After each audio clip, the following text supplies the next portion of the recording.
China, now a world power on the rise, once a great Eastern empire whose wealth and resources were the envy of the West. At the start of the 16th century, China stood at a crossroads. Throughout the 1400s, the Middle Kingdom, as it dubbed itself, had been extensively involved in overseas exploration and trade. The expeditions of imperial eunuch Zheng He exemplified this economic outreach. However, times were changing, and the Ming court decided that China ought to alter its outward economic policy and instead turn inward, relying on the export of such lucrative trade goods as silk, tea, and spices for revenue. The era of China actively searching for trading partners and overseas tribute states was, for the most part, over. Now, if Westerners sought trade with the increasingly insular Middle Kingdom, they would have to approach the Dragon Throne as suppliants. Until the dawn of the 19th century, China struggled to solidify its place in the modernizing world.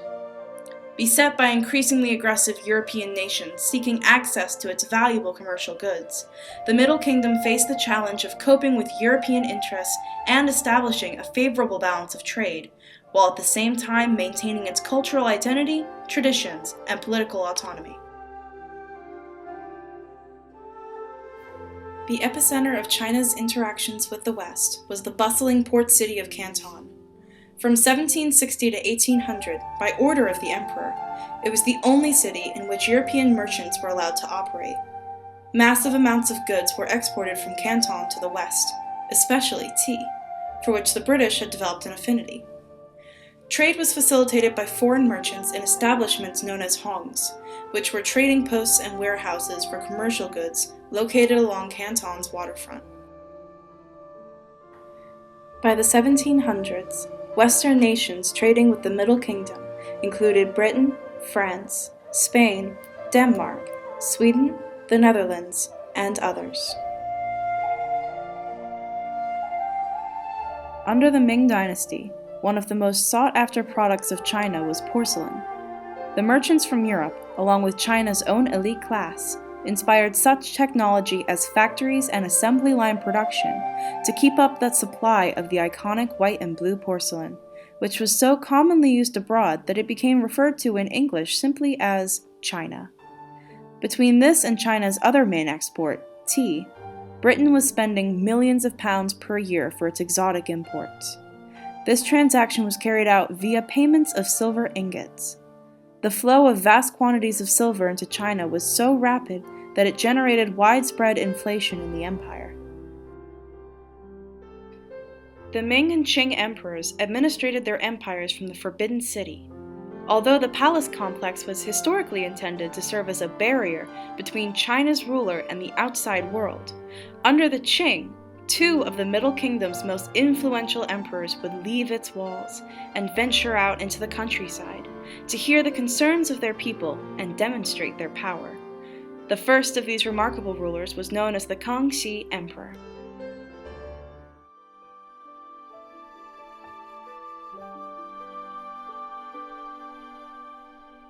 Kangxi began his first southern inspection tour in 1684. During his journey, he traveled throughout his vast empire, addressing his subjects and establishing unity while reinforcing Manchu imperial authority through shows of military force. This latter objective was particularly important, as the tour came only a few years after the revolt of the three feudatories had been suppressed by the Qing forces. The Kangxi Emperor would go on to complete 5 more tours during his reign. Although the tours helped to promote the image of a strong and involved government, some of Kangxi's subjects were not so thrilled with the expensive preparations for a royal visit. Last time when the preceding emperor was inspecting, our House of Jia was administrating shipbuilding in Yangzhou. Just one time of the inspection, the silvers were spent like flowing water. One of Kangxi's greatest achievements was the compilation of what became known as the Kangxi Dictionary. Published in 1716, it included the pronunciation and meaning for each character in the Chinese language. Governmentally, China remained hugely committed to Neo-Confucianism, a philosophy that emphasized the individual's service to the state and the importance of such virtues as filial piety and social harmony. On governance and relations with foreigners, Kangxi said, Be kind to men from afar and keep the able ones near. Nourish the people. Think of the profit of all as being the real profit and the mind of the whole country as being the real mind.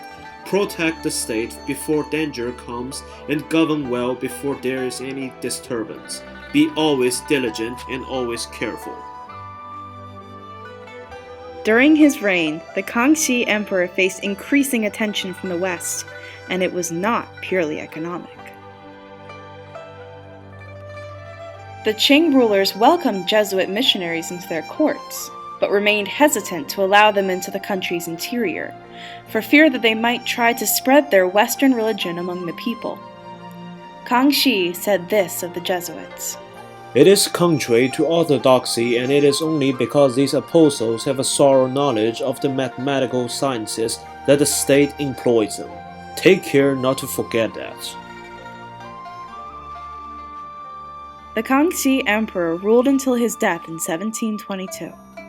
The next notable Chinese emperor of the period was his grandson, Qianlong, who took the throne in 1711. Like his grandfather Kangxi, the Qianlong Emperor also made 6 inspection tours, the first of which began in 1751.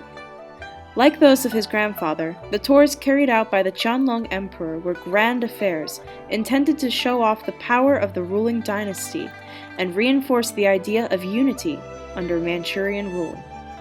Particularly proud of these tours, the Qianlong Emperor in his old age said, In my 50 years of reign, there are 2 major achievements.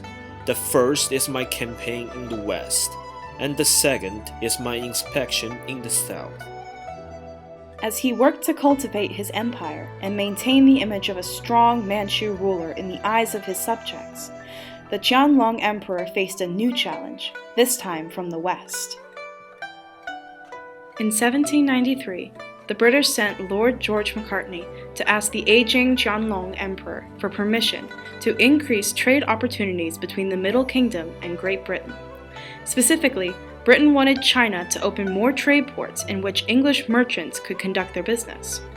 Macartney never received a reply from the emperor in person. Instead, the ruler of the Middle Kingdom simply left a letter on his throne for Macartney to deliver to King George.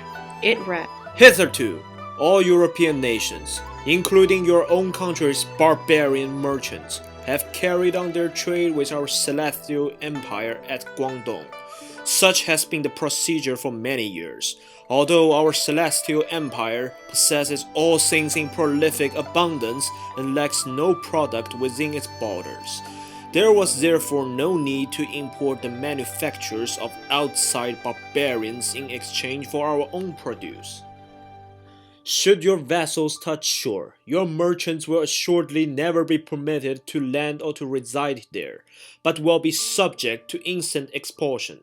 In that event, your barbarian merchants will have had a long journey for nothing. Do not say that you were not warned in the due time. Tremblingly obey and show no negligence. The Qianlong Emperor's illustrious reign ended with his death in 1799. On the threshold of the 19th century, the Middle Kingdom now faced a changing global, political, and economic climate.